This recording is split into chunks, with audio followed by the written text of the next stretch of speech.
Hi everyone, so today I'm going to be doing my February favourites, and I know last video I said I'd be doing my 2015 ones, but I've just not had the time to get to it. I've just been really busy with college and everything, and I thought I would just might as well go on to the February favourites because I cannot do the 2015 favourites now as it is literally halfway through February. First thing I have is the L'Occitane Repairing Shampoo. Because my hair's really dry and really oily at the roots, I don't really like to wash it every single day because the ends of my hair, as you can probably tell, are as dry as straw. So this is the first shampoo that I've actually tried that actually doesn't dry my hair out.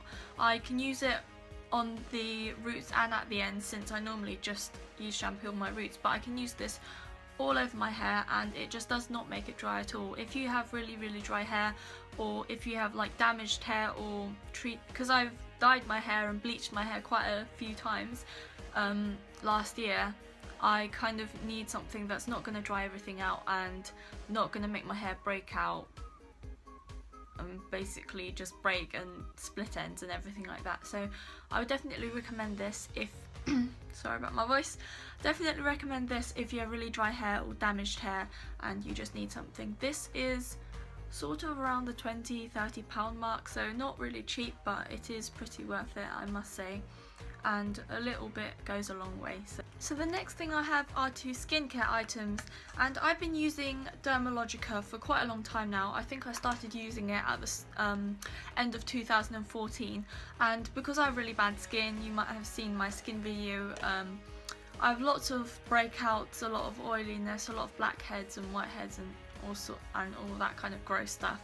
But since I've been using this, I really have noticed a difference. Now, I've been sort of trying a lot of drugstore skin clearing products, like I've tried all the usual ones, but they just didn't seem to work for me, and I thought I would just go for the high-end one to see if that would make a difference. And I've been using the Dermal Clay Cleanser, which is in this really big bottle. It's 250ml, and this has literally lasted me a whole year. Like, I only need a tiny little amount, and this has lasted me. This is empty now because I just finished it, and I just scraped a little bit off the bottom of it and just used that, but this is empty now and it's literally lasted me more than a year, so this is definitely one to try out if you have really irritated skin. It's also very calming on your skin, like it has tea tree oil and stuff like that, so it's not like it's going to be very harsh on your skin. The only thing is, when I first started trying it, I did not know that it would hurt my eyes so badly, so I sort of used it to remove my eye makeup, and then my eyes were stinging for hours because it was just, no one told me that I wasn't allowed to use this on my eyes. So one thing I would say is definitely don't put this on your eyes. It will hurt like hell. It will make your eyes just really stingy, but sort of around the eyes is fine.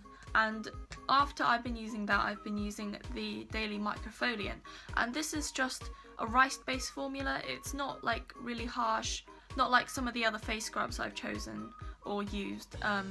It's just, it kind of dissolves and it makes like a foamy sort of consistency, and you just rub it all over your face. It's supposed to like clear your blackheads and stuff because it's got some kind of chemical formula in it that just sort of scrapes away your blackheads, but this is definitely really nice. I do use it around my eyes and it's absolutely fine. The only thing is it smells a lot like rice, so if you don't like rice, I would recommend not using it, as this is literally a rice-based formula. The only thing is, I would say with this, if you use it really dry, it is going to be quite harsh on your skin. So what I normally do is I tip it into this little top bit here, add a bit of water, and then I sort of mix it with a brush to make it sort of like a foamy consistency, and then I put it all over my face. Next thing I wanted to show you is this Clinique Sonic facial cleansing brush.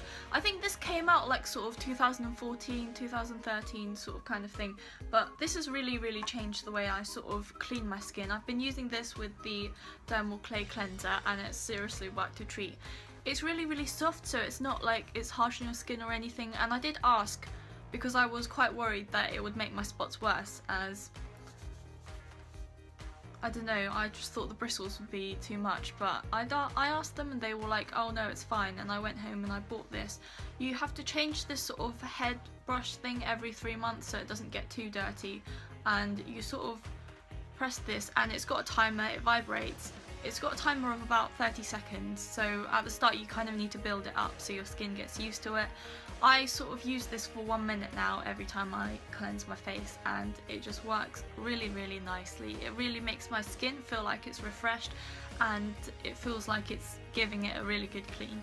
This green bit at the top is designed for the T-zone areas, and this white bit is designed for your other areas which aren't as congested and oily, but you still want to sort of clean, and this white bit is a lot softer than the green bit, so it has sort of two uses to it. Two makeup favourites. I've only got a few things, like I haven't got really a lot. I will start with the makeup applicator, and I've literally been loving this Real Techniques Expert Face Sponge. It's literally just made my application of my foundation so much easier.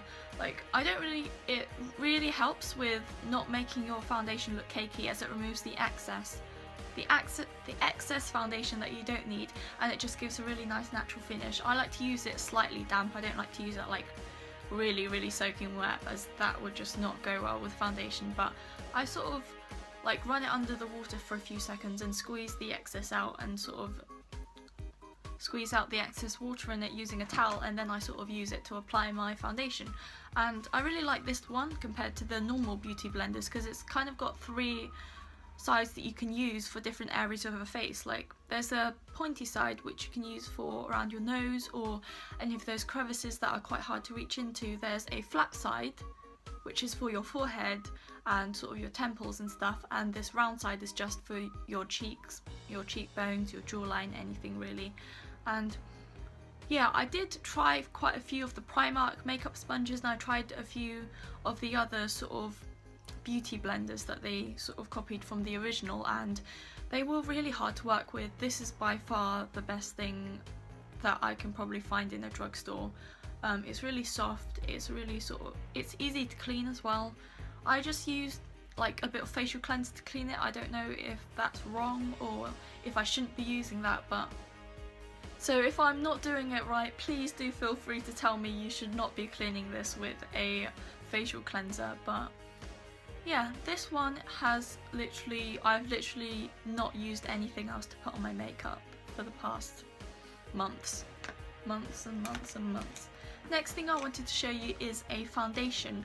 Now, I know that a lot of people think that because of blemishes and problem skin, it's better not to use foundation at all, and it's best to just let it rest. But on the days that I do need some coverage, I do put this on, because it's actually got anti-blemish solutions in it. It's got salicylic acid, which really helps to draw out the oils, and this just really is quite, it doesn't feel very heavy, but it has got a very, very high coverage, which I do need. And when I use this, I kind of don't need to put powder on top because it's already quite matte. If you don't like matte finishes, I'd suggest maybe using a BB cream or something, but I do like matte finishes. And this is sort of like, it's not as matte as the L'Oreal Infallible 24-hour matte one, but it's sort of like, it's a subtle matte, so it's not matte but it's not shiny either. I don't really know how to explain that, but yeah, this is really good. It comes in a lot of shades. I'm using the O2 Ivory one at the moment, which I think kind of matches my skin the best. And yeah, this is supposed to like get rid of your spots. I don't know if that actually does what it says, but I don't know. Yeah, it's a liquid foundation, so if you've got like bad skin like me, or you just want something to cover your face for and want high coverage, then this is the one to go for. Next, I have this Dior Show Maximizer Lash Plumping Serum. Now, because of my Asianness and the fact that my eyelashes are so short and thick and straight, I literally have to use this to even make them look like they exist. This is like a lash serum primer sort of thing. I use it sort of as a primer and as a serum, so I use it before I put on my mascara, and I also use it at night to sort of make my eyelashes grow a bit longer. It does say it's got sort of qualities and properties that make your eyelashes become thicker, longer, sort of curlier the more you use it, but I'm not sure if that's working or if it's just the fact that I'm using this before my mascara now. I've literally been using this for so long and it lasts such a long time.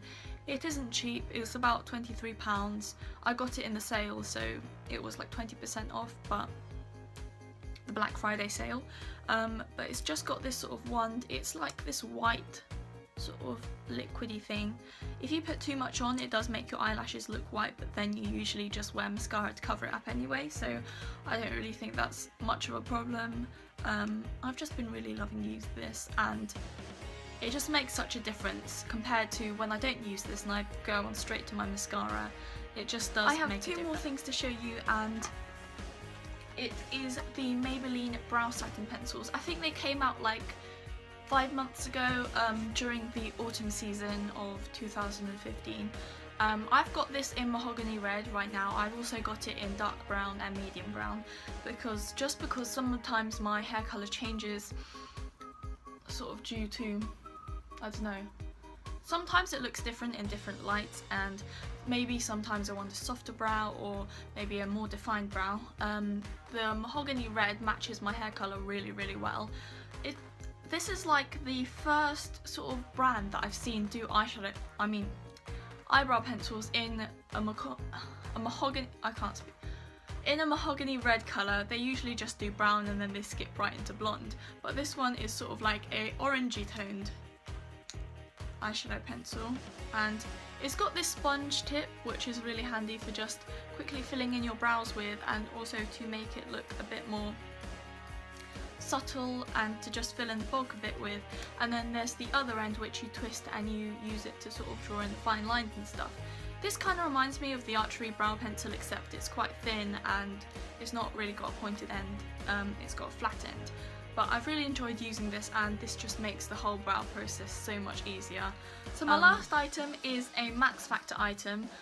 It is a Max Factor waterproof eyeliner sort of thing, and when I picked it up I thought it was black. It actually turns out it's not black. It's called Metallic Anthracite, or 02, and it's this really, really pretty like dark charcoal colour with loads of shimmer in it, and I just find it so pretty when you don't want to go for a really, really harsh line, but you kind of want something nice to refine it. I don't know if you can see that. It's got little sparkles in it, and this literally dries so quickly. Like, I'm rubbish with eyeliner. I cannot do the cat flick. If I try to do the cat flick, it always goes that I do one perfectly and the other one goes really bad. But this one is literally just saved my life in doing cat flicks. Also, because I'm really impatient and I like to get moving and I don't like to sit there and wait for too long, my eyeliner usually smudges before it actually dries, and this one just literally dries in a second, which is so handy for me because I'm just like the most impatient person. I'll rub my eyes, or you know, like I might change it up and like I might just rub my hands across it or something. Plus my eyelids are kind of like monolids, so if I sort of apply it on and then I look up too quickly, it makes a really bad smudge on my sort of like crease line bit. So that is definitely something worth checking out if you're like me and you're not really good with eyeliner and stuff like that. But yeah, that is everything for this video. I hope you enjoyed it. If you did, please give it a like and a thumbs up, and I will see you in my next video. Bye!